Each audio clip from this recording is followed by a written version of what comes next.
Hello, I'm Isobel Williams, and what better time than lockdown to make a video about a book that incorporates bondage. I've been writing free translations of Catullus, who was a leading member of the Die Young Stay Pretty school of poetry. He died around about the age of 29 or 30, nobody knows exactly when. He lived around about 2,000 years ago in ancient Rome. He's characterized by intellect, rage, and not being able to handle personal relationships terribly well. Oh, hello. Oh, poor old dear. She doesn't normally speak that slowly, but I don't know what's got into her. She doesn't get out much. Mind you, I know her. No, I really do. And she's not going to mention this one, which is actually much better. And it's got, look, it's got drawings of teddy bears in it. Isn't that cute? And there's a photograph of that Lord Newburger as well. But, I mean, this one is just filth. Just filth. You know what I mean? I've been set some questions to answer. The first is, what is my favourite place to work?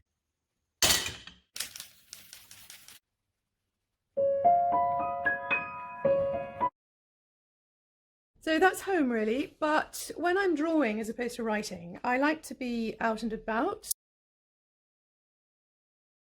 Sometimes it's life class, and sometimes I draw in courtrooms, and sometimes I get my sketchbooks mixed up a bit.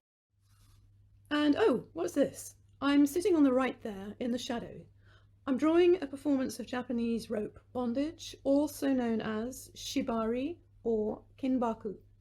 If you're worried about the lady on the left, please don't be. The key word is performance. She is not a victim. Nina Russ is tying Ayumi Lanoir. I'll show you some of the drawings I was doing here, and then I'll show you a short clip of other performances by Ayumi Lanoir so that you can tell she is definitely not a victim. And these are some of the pen and ink drawings that I did from that set.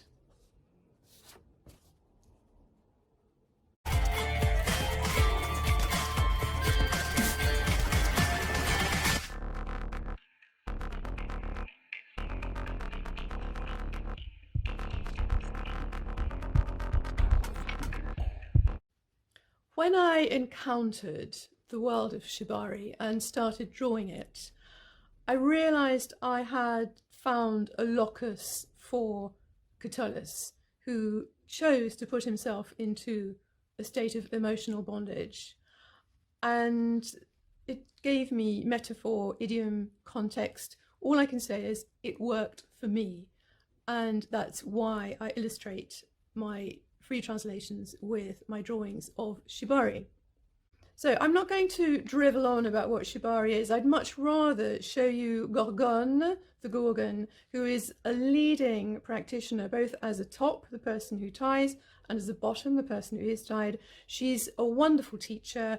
She also writes lovely poetry. And when she's talking here, I think she could be talking about poetry most of the time, particularly the relationship between the poet and the reader.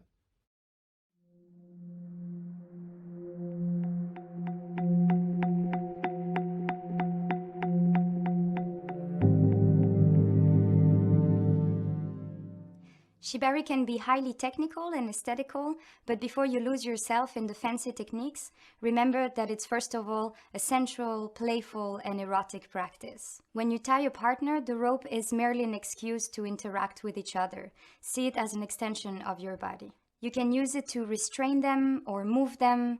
You can use it in a gentle and very soft way, or more aggressive and assertive. You can decide to be more or less intrusive, more or less caring, more or less reassuring, and play with many different kinds of sensations and emotion.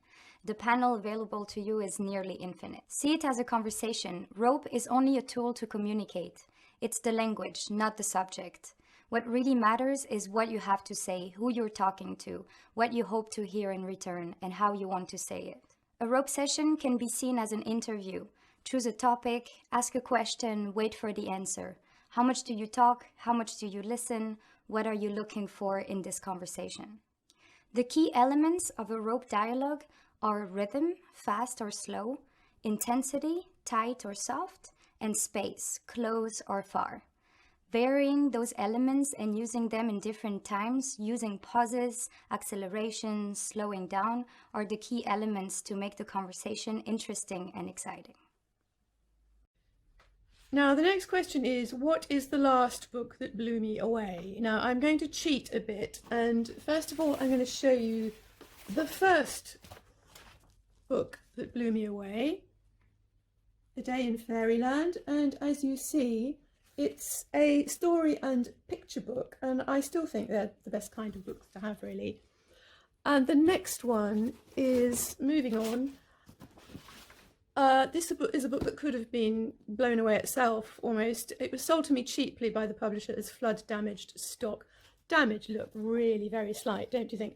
This is Shakespeare's Ovid, the translation of the Metamorphoses of Ovid by Arthur Golding, first published in 1567, when Shakespeare would have been 3 years old. Ezra Pound described it as the most beautiful book in the English language. He was talking about the linguistic side rather than the look, but it is beautifully put together. Here is the title page. It is a work very pleasant and delectable. Now, a book which was blown back into my mind by current events is this one. It's Leaving and Leaving You by Sophie Hannah, particularly for a poem called In Wokingham on Boxing Day at the Edinburgh Woolen Mill, a typical tale of love and loss from Sophie Hannah, because Edinburgh Woolen Mill is one of the many enterprises that has got into a lot of difficulty now because of COVID. I bought this years ago in the sale at Edinburgh Woolen Mill, and at hard times like this you need something warm and soft and fluffy. At last, the last book that blew me away, I only saw one page of it. It was in the Anglo-Saxon Kingdoms exhibition at the British Library. It was the Codex Arias, which is an 8th century Gospels book, and they had this lovely page, white ink on purple vellum, just beautiful. I couldn't buy myself a reproduction of the Codex Arias. I could do the next best thing, so I bought myself, wow, look at this, stunning, a piece of purple parchment from William Cowley. They make the parchment for Acts of Parliament and so on. The next question is, how did it feel to put this selection together? And the constant feeling was a desire to do justice to Catullus himself. And I just want to show you now some raw Catullus, read for us by a man from Florence, which is not far from Verona, which is where Catullus was brought up before he moved to Rome. And this is a man known as La Quarta Corda, the fourth string, reading poem number 36. And Catullus poems are like buses, they have numbers, not titles. I don't need you to know what the poem is about, there are no subtitles. I just want you to relish the experience and the performance. So here it is. La Quarta Corda reads Catullus poem 36. Anna les volusi, cacata carta, votum solvite promea puella. Nam sancte venericupi dinique vovit, sisibi restitutus essem, besissemque truces vibrare iambos, electissima pessimi poete scripta, tardi pedide odaturam infelicibus ustulanda lignis. Et hoc pessima se puella vidit, io cos'è lepidevo vere divis. Nunc cerule o creata ponto, que sanctida liuri osco apertos, queque ancona cnidunque arundinosam colis, queque matunta, queque golgos, queque durraci adrie tabernam, acceptum facere ditunque votum, si non ille pidumne quin venust est. At vos interea venite in ignem, pleni rudis et infacetiarum, Anna les volusi, cacata carta. Cacata carta! Crappy Kentart is a shoddy shitfest. He's slagging off a bad poet, paying a compliment to his great Lerve, and conjuring Venus all at once. The final question here is, do I have a favourite poem from the collection. No, I don't do favourites, but one that really presents itself at this time is number 46. And by the way, in London, bus number 46 goes to St Bartholomew's Hospital, NHS. Anyway, Catullus makes one attempt to describe in his life having a proper job, which is not a success. Why would it be? He's a neurotic poet. And in poem number 46, oh, relief, he can actually go now. He's stuck in a Roman province in what is now northwestern Turkey. Absolute drudgery, but now the west wind has come.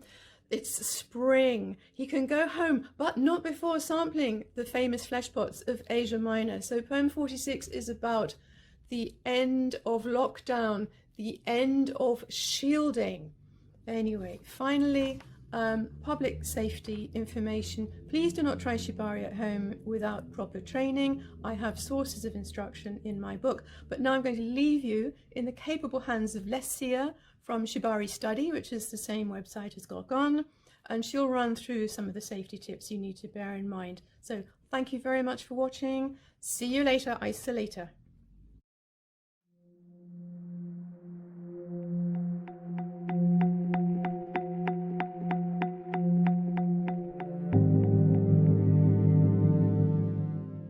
In this course, I would like to give you an introduction about all relevant safety aspects you should know about before starting with rope bondage.